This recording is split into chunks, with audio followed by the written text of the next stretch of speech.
This is actually our fourth Open Fika. And those of you that have been attending before know that this is a short, open, online Fika session hosted by Ekkono, where we bring up some hot, contemporary, and relevant topics. We're going to talk for about 15 minutes. And then hopefully we can engage you participants in a debate around this topic. And today's topic is virtual sensors. That was the one you voted for in the previous Open Fika. So before we get started, just some basic rules of engagement and recommendations for how to act. First of all, if you have any questions, there is a chat function, and behind the scene we have Eleanor, who's helping you with any practical questions you might have. Put them in the chat window. If you have a question, if you have something that you want to discuss here in the session, use the Q&A. And if you actually want to give a comment, which we definitely encourage, wave your hand. So if you raise your hand, wave your hand, which is a function in Zoom, then we will unmute you and let you speak your opinion. So with those simple instructions, let's get started. With me today, I have a new face, Joachim Andersson, our VP of Solutions Architecture. And just before we get started, there's one more thing I would like to do. As many of you know, I think most of you know, Ekkono is a software company that does edge machine learning. So I would like to just get an understanding of how much you know about edge machine learning. How well do you know edge machine learning? So if you would bring up the poll, Eleanor, and I'll try and see it on my side as well. Polling, there we go.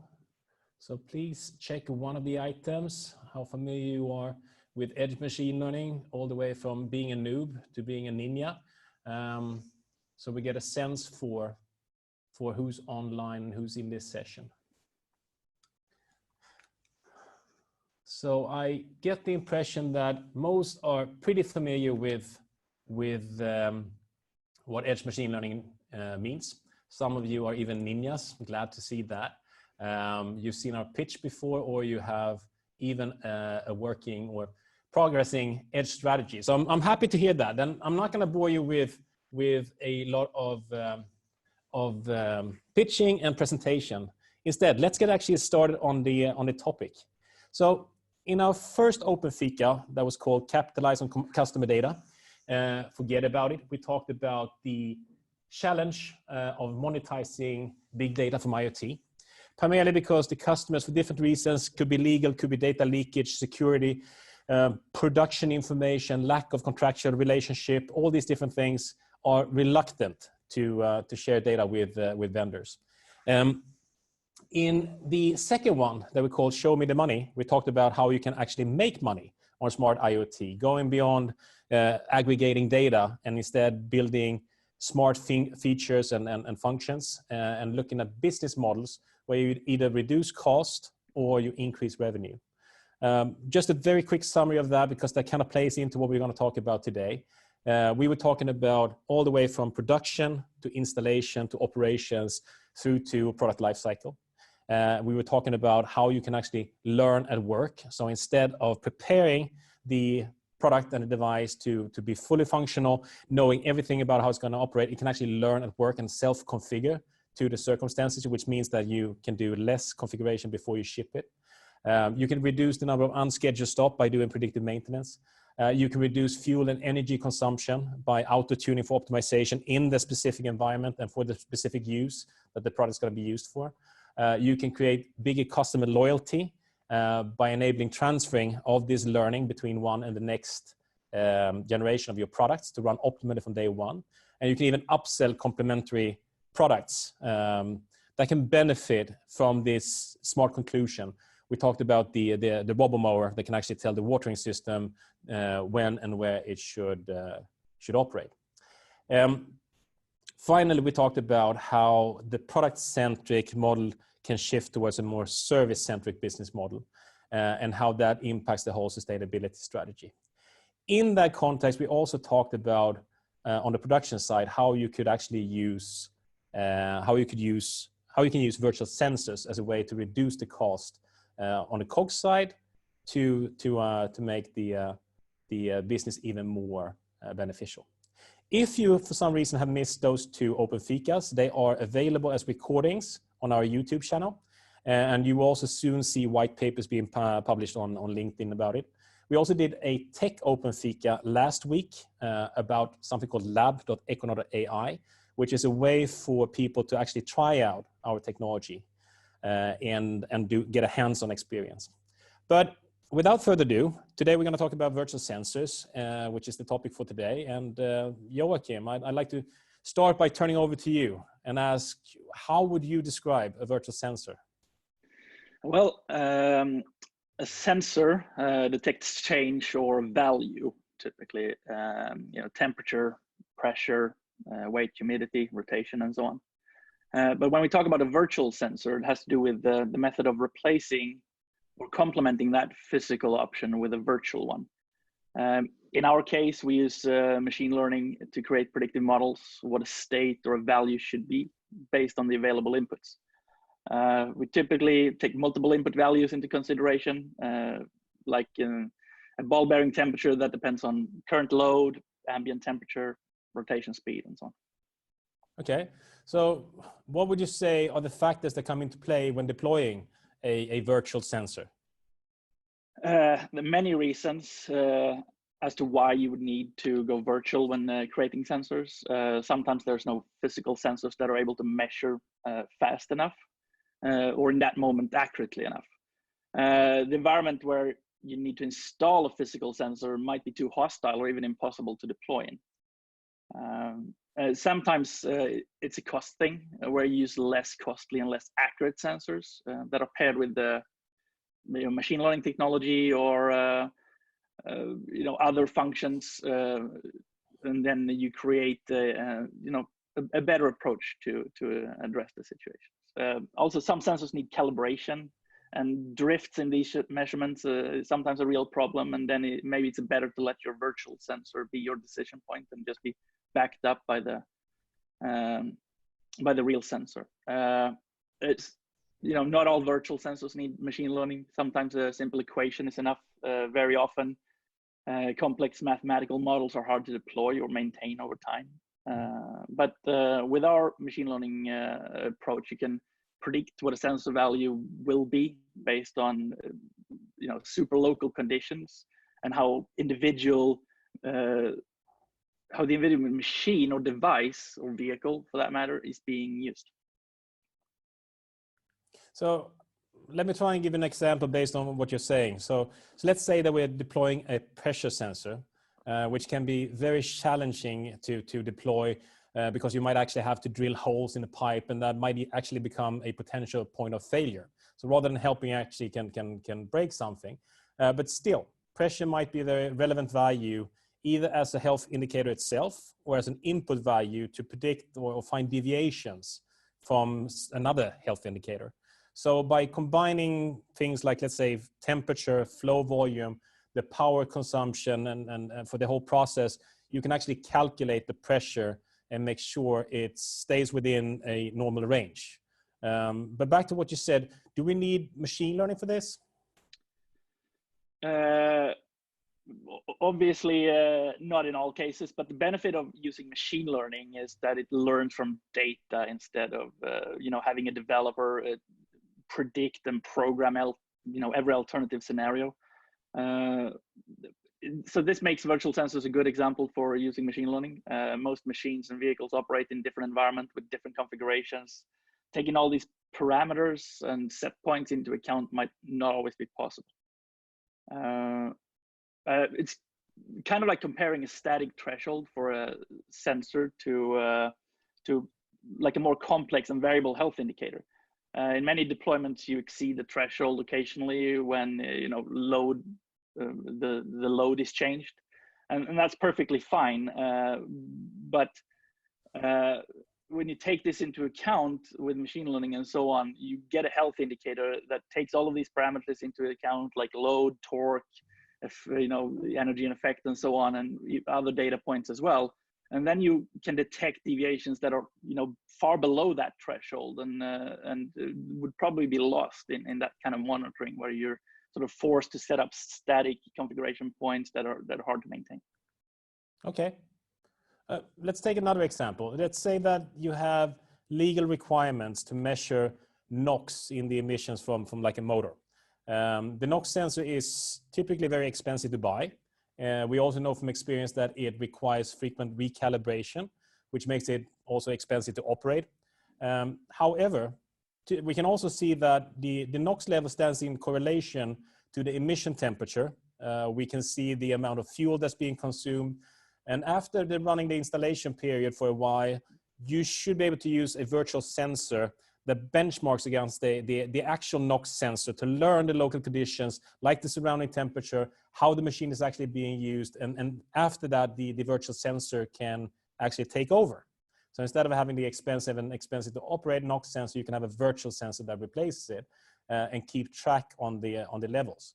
So in this case, you need a NOx sensor to start with. Do you always need a sensor as a calibration to do a virtual sensor? It depends a little bit on the use case, obviously, but so yes and no. It's a stupid answer, but in this example, you have the need for a reliable reference point, because you need something to train the model against to do this. And in cases like NOx measurements and so on, they're often paired with legal requirements and so on. So you sort of need to back it up against something. But in other cases, it might be more relevant, for instance, to see difference over time. So the exact sensitivity of that specific measurement might not be the really important part. But if you create a health indicator sensor, that's a combination of multiple inputs, for instance. There you have something that can sort of adapt and train over time as well. And there's a big, financial benefit with edge machine learning, where you train your model as more data is available to you, since it's more, the sensor value and the virtual sensor is more relevant for that machine. Perhaps it's very costly to have calibrated sensors across machine and compare values between them and so on. So you need and looking at the change there enables you to use, you don't need to use the highest top of the line sensors to get there. Right. You can use the cheaper option. Right. So that's as you say, if you're going to do a comparison across your entire installed base, you're going to need a fine calibrated sensor that can actually compare relative to another installation. But if you compare to yesterday, you can probably use a cheaper sensor, and it would be the same when it comes to using or not using virtual sensor. When it's applicable or not depends on the application. So that makes sense. Before we continue, Eleanor, can you bring up a second poll? Like to get a sense for what industries you come from that are participating. So if you would be so kind to just answer the poll, where you're coming from. We have automotive, industrial components, automation, energy, medtech, consumer products, consulting, and other, which of course could be pretty much anything. Good. Starting to get a sense here. Interesting. There's a good widespread across different industries. Nice. Okay, good. So one of these groups, as you see, is automotive. Let's actually talk a bit about automotive, because that's an interesting space. We see very specific applications when it comes to automotive. A car is pretty much a Lego construction that consists of a number of major components like seats, driveline, electrical system, climate control, steering, all being provided by different suppliers. Each component is more or less autonomous since they're being shipped to different car OEMs, and they have their own processors, an ECU, MCU, and they typically require their own sensors because they cannot share between the different components in the car. So in a margin constrained environment like automotive or market, anything you can save is extremely valuable. In that context, it would be very useful to actually replace a physical sensor with a virtual sensor, which also means that you have one more mechanical thing that is less probable to break in the context. So that's another use case. Joachim. Yeah, I would say that this is probably the situation where the virtual sensor supports the function rather than being crucial for the function. It's our, from our experience, it's good to not do too many complicated things all at once. Implementing one small feature, you see that it works, and then you ramp up with more features. And it's, I would say that that's one of the strengths, and it's quite fast and a rapid thing to do as well. If you already have, like our machine learning library installed and things like that, deploying more things, more features to that environment becomes much easier than, for instance, adding more physical sensors, for instance, if you don't even have that option. Right. And another common terminology used in automotive is sensor fusion. And that is the concept of combining different sensor technologies, where each of these different sensor technologies are perhaps, they can't reach all the way, but if you combine them all together, you get a really strong, complete picture of things. And it sort of overcomes the shortfalls of those individual sensor technologies. Right. So back to what you said, just kind of summarize. Not boil the ocean. Start small, do something, get first results, do more, and then incrementally build out, because you learn a lot in the process. That's something we have seen, that if you take too ambitious approaches, it tends to actually fall short. Come to think of it, I actually think of another use case. You can run a virtual sensor as a backup. So let's say that you have a sensor that's run by a battery, and the battery runs out. If you have like a digital twin that is actually predicting that value, you have a backup value that you can use while replacing the battery, so you don't have to stop the entire machine or process, but you can continue operating the machine using the virtual sensor as a replacement of a physical sensor, right? Yeah, absolutely. It's a case where you have that as a backup option. An incremental model learning side by side with the sensor in that environment. And if it's a known unreliable sensor, for instance, it's a good fallback that sometimes buys you some time, and sometimes maybe it is a sensor that is designed to function this way as well, where the virtual sensor takes over time. Yeah. Anything else we needed to say on that one? Otherwise, yeah. I think that's a good wrap, actually. Let's do some conclusions. What we have been talking about. We're actually pretty good on time for once. We tend to run over on the 15 plus 15 minutes. So now it's 18 past. But if I'm going to try and summarize some of the things that we have been talking about. First of all, edge machine learning is very useful. It's actually perfect for the purpose of doing virtual sensors.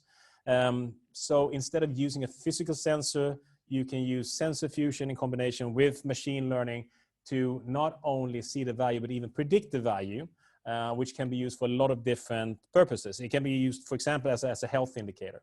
You can use virtual sensor to replace intrusive and hard to deploy sensors. You can use it to replace expensive sensors that are expensive to operate due to recalibrations.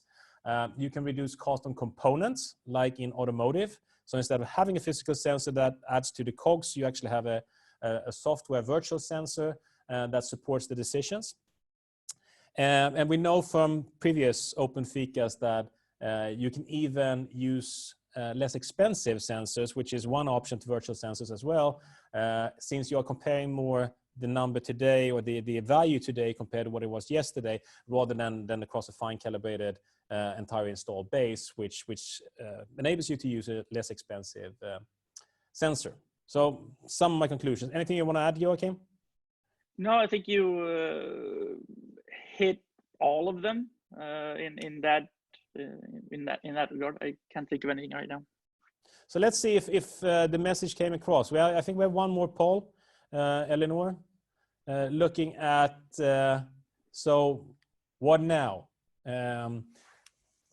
Let me just bring it up on my side as well. What is the biggest obstacles of using edge? It should be virtual sensors. My bad. So looking at today's topic, ignore what it says about edge machine learning. Think virtual sensors. What is your biggest obstacle of using virtual sensors? None. I'll have a prototype done after the weekend. Or 2, it's not applicable to us. 3, I still don't see the business case. 4, maybe the next generation of products this can be suitable for. Then we lack the technical competence, or the corona crisis might actually get in the way, or there might be some other reasons. So help me figure out where you stand based on what we talked about in terms of virtual sensors. Starting to get some answers coming in. Surprised to see that I still don't have anyone who's going to get this prototype. Oh, there's one who's going to get the prototype done after the weekend. Good for you. Like that. We have a few on not applicable and maybe for the next generation of products, which kind of makes sense that when you look at the development of products, installing something or using something in an installed base or a brownfield of deployed units can be hard. Doing software upgrades, there might be other limitations that impact. You also have the design that typically has the components that including like the sensors you need. It could be that you have cases where you wish that you would have had a sensor that you actually couldn't fit due to power constraint or cost constraint or whatever it might be. So there probably are brownfield cases, but it doesn't surprise me that a lot of it has to do with greenfield applications and the next generation of products. I think you can share the results if you want to, Eleanor. Joachim, any surprises when you look at the poll?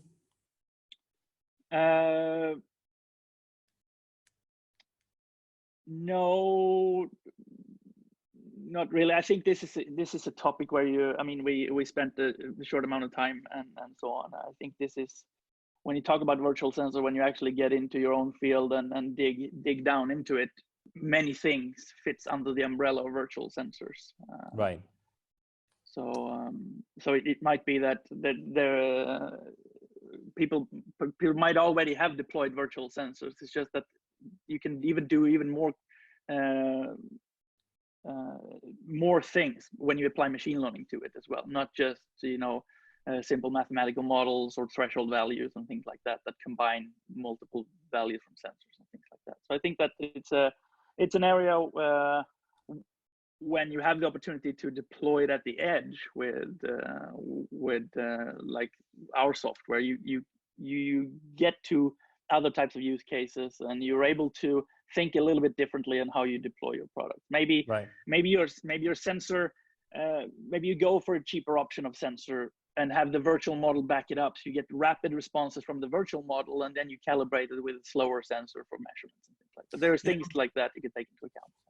I think that it's not that this is kind of a new concept that most product managers and designers haven't thought about historically. The whole concept of virtual sensor. It's kind of the same that we see in many cases when it comes to learning at work, where you actually send out a product in the field and then continue to learn while it is in operation. There's also a new conceptual thinking to that. We're pretty hampered by what we have learned and what we know from before, where you design a product, you optimize it for all generic purposes, and then you ship it and then you wave it off and say, thank you, goodbye, good luck in your life. With IoT, and this is something we also mentioned in our previous Open Fika, you basically extend the relationship with the product beyond the point where it leaves the factory, which means that you can improve things. You can actually upgrade a sensor, a virtual sensor, a health indicator to tell you more. You can upgrade the software to be smarter. You can have it think like and work like a Tamagotchi, where the more data you feed it, the more it learns, the better it gets. And it can learn the super local conditions.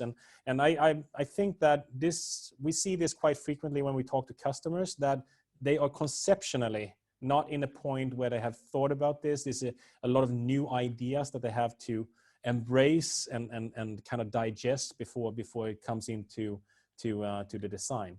But I think that obviously This is a place where you can save money. At the end of the day, all business is about money, one way or another. You have to have a working business case. And if you can replace physical stuff with virtual stuff, that is one area where you can certainly make or save money. So I'm going to look at the participant window, see if anyone is waving the hand and would like to say something. Typically, the audience is not that daring when it comes to waving their hand and talking. Do we have any open Q&As right now? I don't think so. I think that we have addressed those that we have. Good. Then I actually think we're gonna wrap up 4 minutes early and conclude this session on virtual sensors. Before we do so, some quick remarks about coming events. First of all, we have 2 more open fika scheduled. We have a tech open fika already next week, Thursday 23rd, where we're going to talk about demo.ekkono.ai, which is a way of demonstrating incremental learning, a very interesting area. The fact that we can feed the model and train the model to be better and better and better at making predictions.